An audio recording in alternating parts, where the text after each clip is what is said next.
The hydrological cycle and people's intervention in this cycle make water flow. Flowing water does not stop at private land perimeters, nor at political and administrative boundaries. Groundwater is no exception to this. At least 145 countries worldwide share one or more aquifers with their neighbors.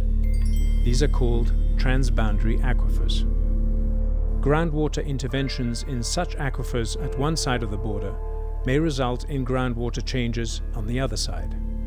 The importance of having sufficient quantity and proper quality of groundwater for people on both sides of the border raises issues of groundwater ownership and sharing.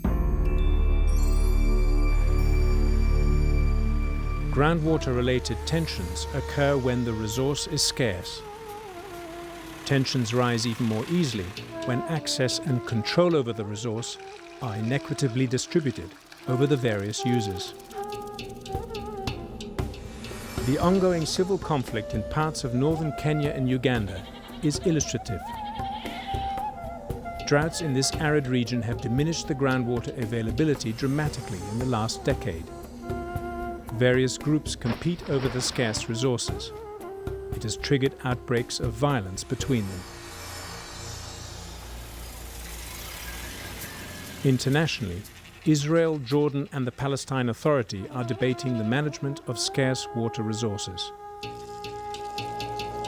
Water recharge areas on the West Bank are of vital importance for all parties concerned.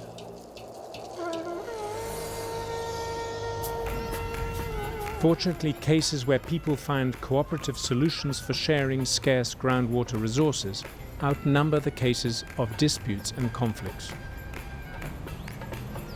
Equitable water sharing has been internalized and practiced in many societies and cultures. For example, the Islamic Quran gives advice and rules on how to deal with scarce water resources.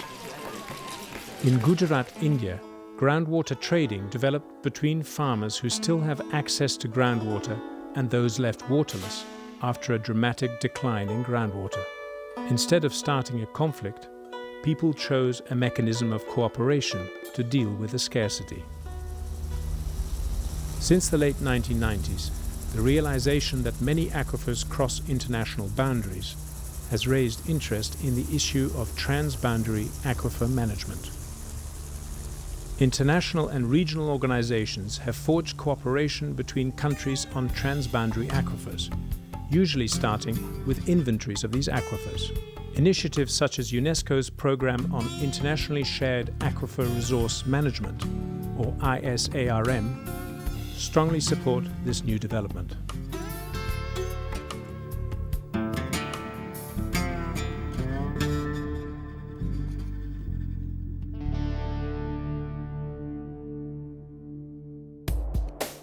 Operational transboundary aquifer management needs favorable conditions. This includes building awareness among users, scientists, water managers, policymakers, and politicians.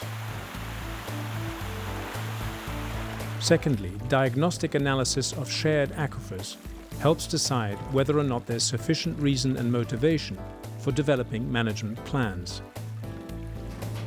The third requirement is an adequate institutional framework covering all stakes and stakeholders, tailored to the area-specific settings.